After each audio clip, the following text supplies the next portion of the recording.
Welcome to Rawat classes channel student. जैसा कि हमने क्लास 12th मैथ्स की इंपॉर्टेंट क्वेश्चन की सीरीज स्टार्ट करी है, जिसमें से मैं रोज़ 5 क्वेश्चन लेते हैं। तो आज उसी सीरीज को आगे करते हुए मैंने क्वेश्चन 5 और लेके हैं, जिसमें से 3 जो है इंटीग्रेशन का इंपॉर्टेंट है। आप देखिए और प्रैक्टिस कीजिए, आपके लिए बेनिफिट रहेगा, ठीक है। और 2 क्वेश्चन मैंने डिटरमिनेंट्स के लिए रखे हैं। तो हम स्टार्ट करते हैं। पहला क्वेश्चन जो दे रखा है हमें, पहला क्वेश्चन हमें दे रखा है कि हमें ये प्रूफ कर ये वैल्यू निकालनी है e⁻tan−1 अपॉन 1+x² dx।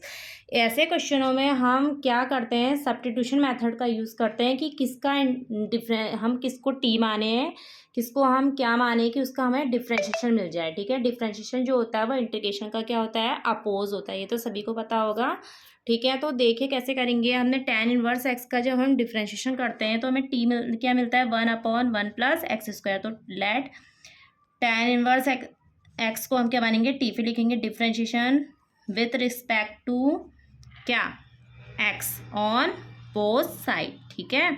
आप डिफ्रेंशिएशन करोगे तो यहाँ पर 1/x² मिलेगा और यहाँ पर dt/dx हो जाएगा। तो यहाँ पर dx इक्वल टू कितना आ गया, dt। तो इतने की जगह पे दिख रहा है आपको, dx/1+x² की जगह पे हम क्या रख देंगे, dt। और जहाँ पर e⁻tan−1 है तो tan−1 की जगह पे रखेंगे e⁻t, और इस वाले की जगह पे क्या लिखेंगे, dt। तो e⁻t का इंटीग्रेशन क्या होता है, e⁻t होता है +c।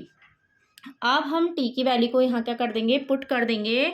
तो आपका क्या आ जाएगा, tan−1 e⁻tan−1 +c। ये आपका निकल गया सॉल्यूशन फर्स्ट, ठीक है।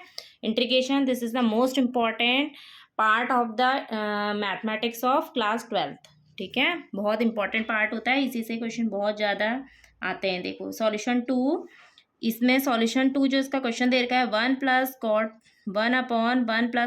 x dx। तो हम कॉट को पहले लीस्ट पावर में तोड़ेंगे, जो कि होती है cos/sin। फिर हम क्या करेंगे, एलसीएम लेंगे। तो sin x यहाँ चलेगा और sin x ऊपर। तो sin x अपॉन कितना हो गया, sin x plus cos x dx। अब क्या करना, 2 से डिवाइड, 2 से मल्टीप्लाई, ठीक है। ऐसा क्यों कर रहे हैं, अपनी क्वेश्चन को हम और सुटेबल बनाने के लिए करते हैं, ठीक है, कि हमारा आंसर आ जाए। आप 2 sin x को 2 बार तोड़ोगे, sin x plus sin x, ठीक है, अपॉन में sin x plus cos x। Answer तब आएगा जो ऊपर भी टर्म क्या है, cos का है। तो हम क्या करेंगे, cos जोड़ेंगे भी और cos घटाएंगे भी, ठीक है। दोनों में क्या करेंगे, cos को हम ऐड भी करेंगे और cos को हम सब्ट्रैक्ट भी करेंगे, ठीक है। तो 1/2।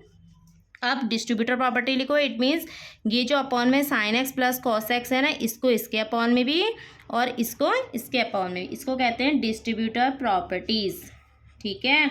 अपॉन में sin x plus cos x into D x. फिर प्लस का 1/2 integration sin x minus cos x upon sin x plus cos x और dx। इससे कट गया ना, तो यहाँ पर क्या बचेगा, खाली 1। तो यहाँ क्या, dx। इस वाले में आप क्या करना, इस वाले को t मानोगे, sin x plus cos x को जब हम t मानेंगे तो हमारा जो ऊपर वाला पार्ट है ना, डिफ्रेंशिएशन के टर्म में आ जाएगा। देखना भी आप, 1/2 sin x minus cos x upon sin x plus cos x। Let करके मानो, let sin x plus cos x equal to t. Differentiate कर दो, differentiate with respect to x on both side, ठीक है।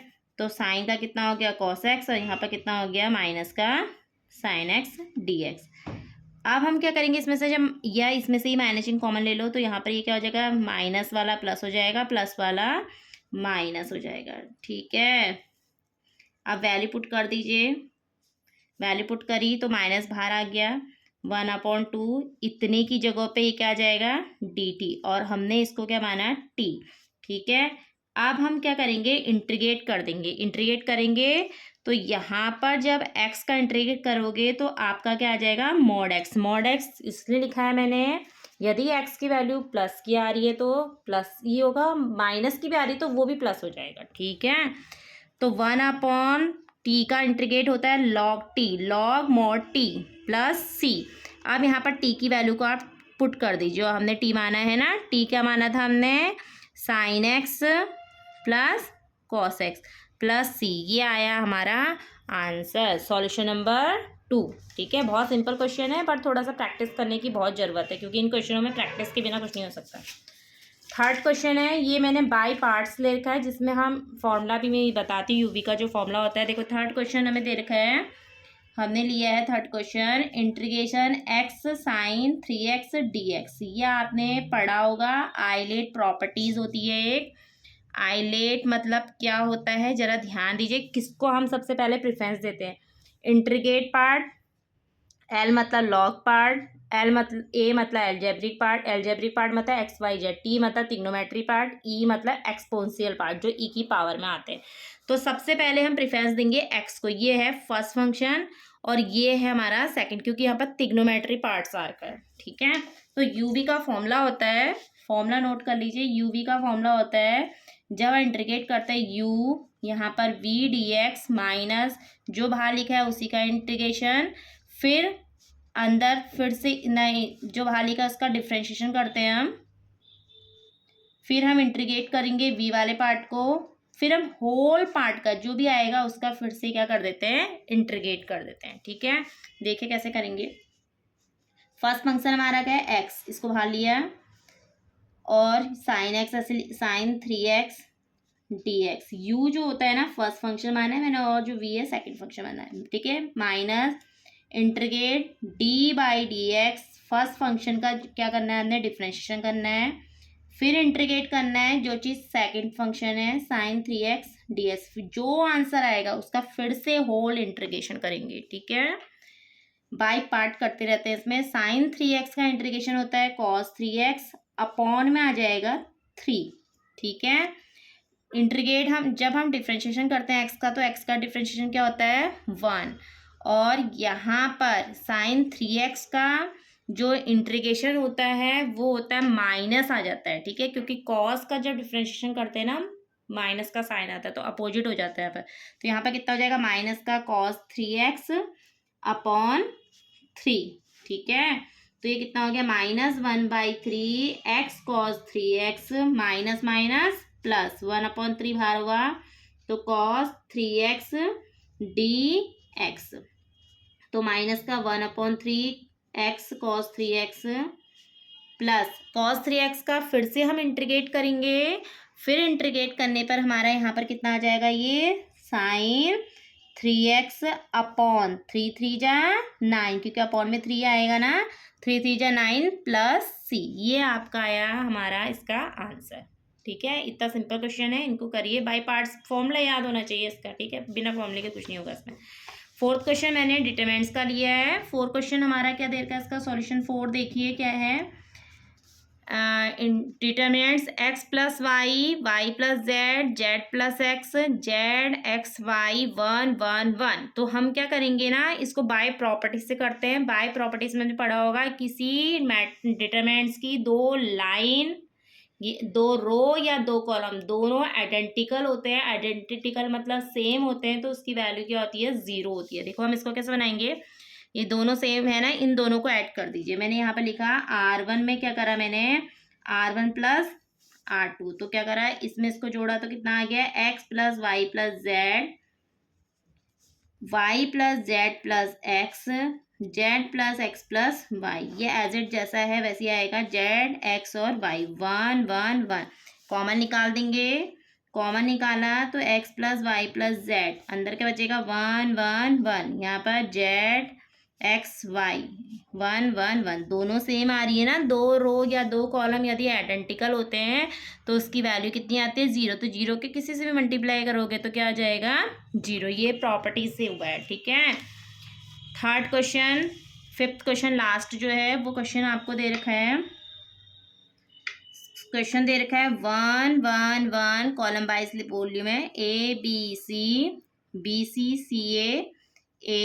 तो देखिए मैं कैसे कर रही हूँ। आप इसे कॉलम वाइज भी कर सकते हो, रो वाइज भी, पर यहाँ पर जो है सूटेबल रो वाइज बैठेगा तो मैं रो वाइज करूँगी। पहले वाले में जो अप्लाई नहीं करना है, पहले वाले को एज इट ऐसे छोड़ेंगे क्योंकि यहाँ पर 1 है, इसको इन दोनों को 0 बनाना होता है, R2 को भी और R3 को भी। देखो कैसे करेंगे, R2 minus R1, R2 minus R1 कर रही हूँ, लगे हाथों में R3 में भी R3 माइनस R1 कर रही हूँ। ठीक है, कैसे करेंगे, पहली रो को हम एज इट ऐसे लिखेंगे।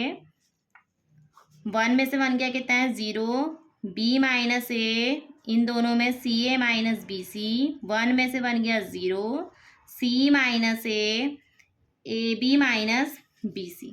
ठीक है, तो हमारा काम बन चुका है, लगभग कंप्लीट हो गया है।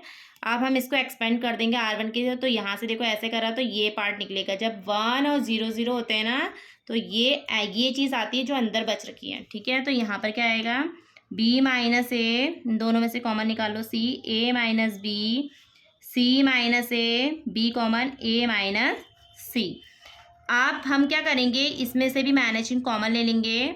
तो माइनस चिन्ह कॉमन लिया तो हमारा ये आइडेंटिकल हो जाएगा। आइडेंटिकल मतलब हमारी कॉमन लेने के लायक हो जाएगा। ठीक है, इसमें से भी हम लेंगे C माइनस ए, माइनस कॉमन लिया। अब इसमें से हमारा ये क्या आ गया, B माइनस ए, यहाँ से कॉमन निकला। दूसरा हमारा यहाँ से C माइनस ए, यहाँ बचा 1 1 माइनस C माइनस B।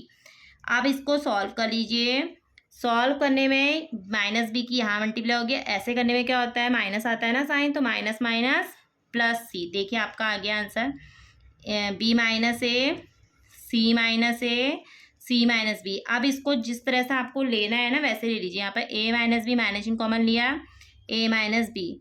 यहाँ पर बी माइनस सी, इसमें से भी माइनस इन कॉमन लिया, और ये कॉमन नहीं लेना क्योंकि सी माइनस ए में, तो माइनस माइनस प्लस, ए माइनस बी, बी माइनस सी, सी माइनस सी। आपको यही प्रूफ करना था, और यही आपका क्या है, RHS पार्ट है। हमने LHS फाइंड लिया था और RHS को निकाला। तो यहाँ पर आप लिखोगे LHS बराबर RHS। ये आप नेक्स्ट लाइन पे करना है, मेरे पास जगह नहीं इसलिए मैंने यहाँ पर कर दिया। ठीक है, क्वेश्चन हो गया आपका प्रूफ। इस तरह से क्वेश्चन को आप प्रैक्टिस कीजिए। ठीक है, तिग्नोमेट्री, जैसे क्लास 10th की तिग्नोमेट्री इंपॉर्टेंट है, वैसे ही क्लास 12th के लिए मैट्रिक्स, डिटरमिनेंट्स और integration, this is the most important question है इसमें। ठीक है, थैंक यू। आप ऐसे क्वेश्चनों को जोड़ने के लिए चैनल को लाइक एंड सब्सक्राइब कीजिए। किसी को कोई प्रॉब्लम होती है तो अपने कमेंट सेक्शन में क्वेरीज डाल दीजिएगा। ठीक है, थैंक यू।